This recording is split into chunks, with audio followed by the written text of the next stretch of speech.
Welcome back to my workshop. Now, for those of you regular viewers, you would have seen me using this table saw for hours and hours and hours. So this is my table saw, and now I'm afraid it has to go because it's been replaced by a massive beast. So I thought it deserved an honorary mention before it goes.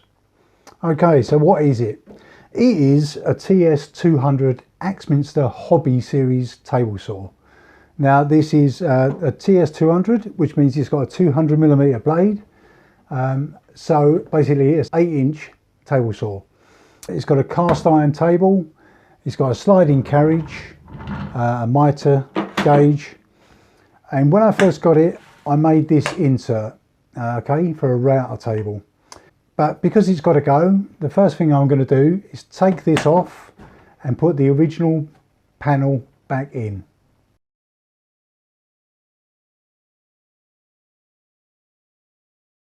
Okay, so now I've got the original panel back on. This is steel, pressed steel. It's quite strong, but obviously I needed to have a router table, so I took that out. But now that's back in. Right, let's have a look at the top of the table. First of all, we've got the fence, okay, which is just held in by a locking screw. This is obviously not a bees mire type fence. It's relatively good. It stays fairly square, which is good. Obviously we've got a mitre gauge, which is used for doing your angles. Okay, you can either have that in that slot or in that slot. I'll show you that in a minute. We have a crown guard, which I must confess I never ever used. Now, because I've had this table sliding underneath my table, I've had to remove that, and it was always getting in the way anyway, so I've never used it, but I've put it back on for now to get rid of the table. Okay, and then obviously to this side we've got the sliding table, okay, and I'll show you that in a bit more detail. Okay, on the front we've got the raise and the lower for the blade, okay, and then on the side we've got the tilt left and right.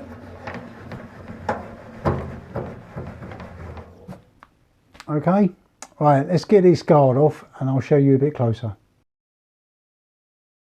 Okay, so now that's the guards off the top, you can see what we've got. Right, the blade, if it's got a 200mm blade in it, with it raised to its maximum height, okay, when it's wound up to its maximum height, it should give you a depth cut of about 50mm. Okay, then if it's tilted to 45 degrees, which is the maximum it goes to, it should give you a cutting depth of 40mm. Okay, so that's the basic dimensions.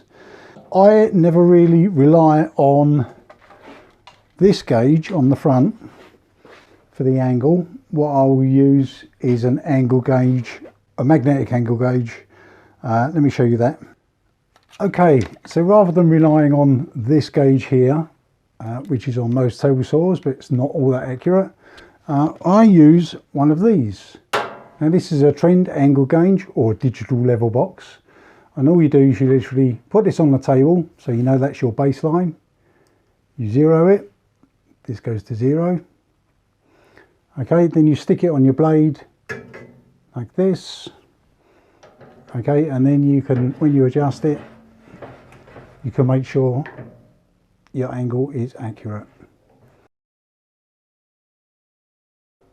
Okay, and then obviously as you go over, your angle is also accurate.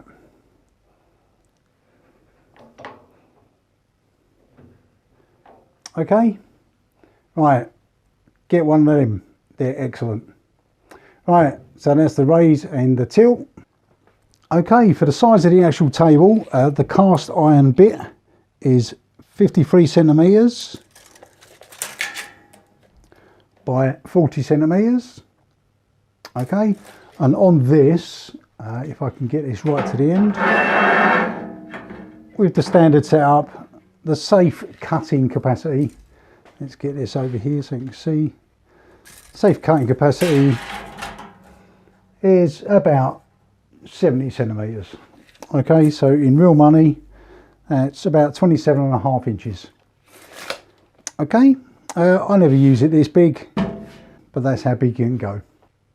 Okay, so it does come with a mitre. Now this one is all metal. Okay, and you can see the angles here. They're not fantastic, but they do work, and it is metal, so it's not as flimsy as some of the gauges I've seen. Usual problems. There's a bit of slop. Okay, which if you're doing anything really fine, this can be a problem. But basically all you do is you release this knob, set this to the angle you want it at. So say if we say 45, okay, and then when you do your cut, if we get a piece of wood or something, okay, so when you do your cut, it will give you a 45-degree cut across there. Okay, that's basically how it works. Same again to if you set it to 90 degree or 0 degrees. Okay, you're going to get a 90-degree cut here. Alright, some people don't like these. I'm not really a fan, but this one is not too bad. I've just used this to make a picture frame, and it was more than accurate enough for me. Okay, but if you don't like these, you could always use this sliding carriage. So let me show you that in a bit more detail. Okay, so what we got here, now this is actually cast iron as well, so it weighs a bloody ton. It runs on an aluminium lump of extrusion here. Runs on ball bearings. It's fairly smooth. It could actually do with a new set of bearings, but it's fairly smooth. Now what you get on there is this setup. Okay, looks complicated, but it's relatively easy to set up. Let's see if we can do this. Okay, this goes in the slot.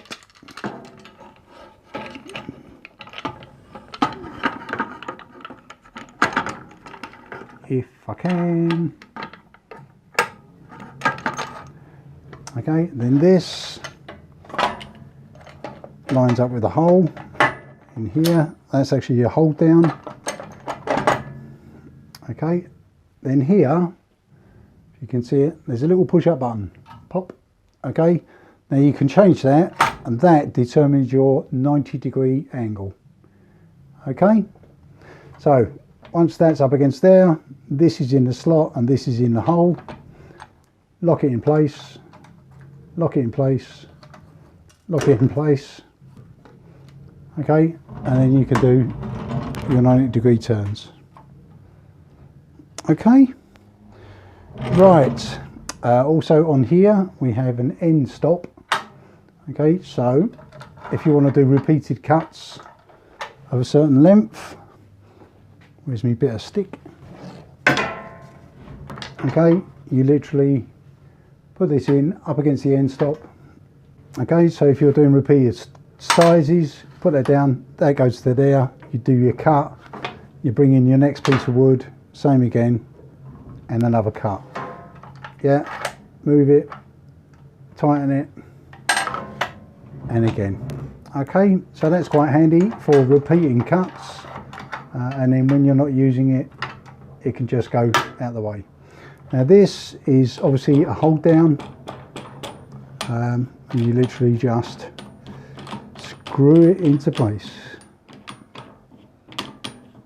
Okay, and that way you have more control holding the fence rather than the piece of wood.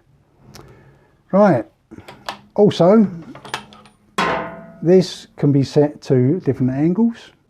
Okay, you've got extra angles here, so if you want to set this fence to be at say 45 degrees, all you do is literally undo all of these, move it around to the 45-degree mark. Okay, then lock it back into place. Okay, and then you can do your 45-degree cut. All right, and then back to 90 degrees like that. Okay, it's quite handy, and because it's cast iron, it's fairly repeatable and accurate. Okay, so on the back of the table saw here, you can see we've got the dust extraction. Now this goes directly onto a shroud that goes around the blade. Let's see if I can show you here. Okay, so in here there is the shroud that covers the blade, and this connects directly to that. So in theory, it will collect most of the dust that comes off the blade.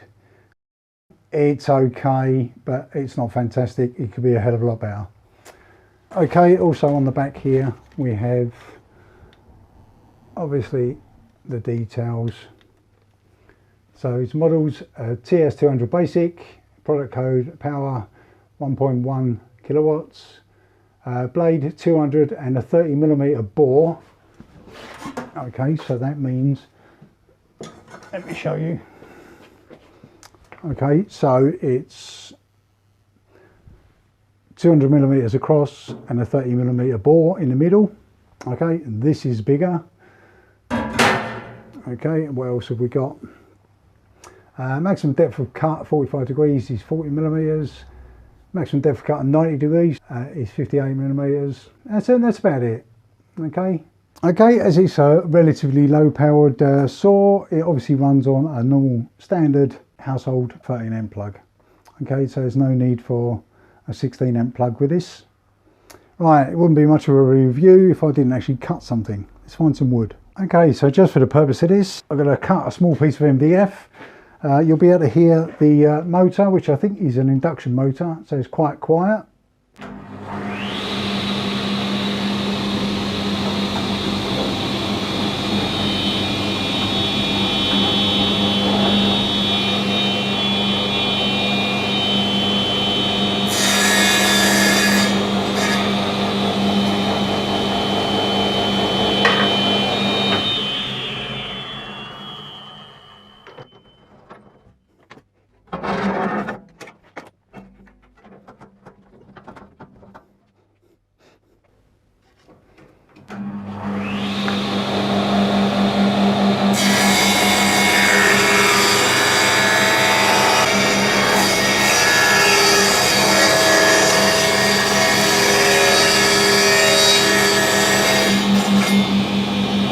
Okay, just a quick look to see how you access to change the blade. It's literally 4 screws here, which are Allen screws.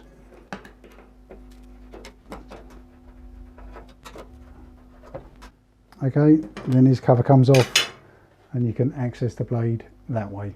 Okay, it's a 13mm bolt. It's a conventional thread on this one because the motor is on this side. Okay, and also you can access the riving knife. Right. That's it. Always make sure it's turned off when you do this. Okay, one last thing, because this has got 2 mitre grooves here, or 2 mitre slots, you can actually make table saw sleds like this one. It was quite simple design, and it literally sits on here, and you can use that to cut your material. Okay, it's a lot safer. Okay, I'm a fan of those. They work really well. Right, I think that's about it. Okay, so that's it. I just thought this deserved a mention because I've been using it for so long and it's been a really, really good machine. It's now been replaced by this. Let me show you what I've got. This thing here, which is a SIP 10-inch cast iron table saw. Okay, it's a little bit bigger than this one. Okay, so I hope you've learned something from that. If you ever get a chance to get one of these and you're in the market for a table saw, get one with a cast iron top. Makes all the difference. Right, thanks very much for watching and I'll see you in the next video. Bye.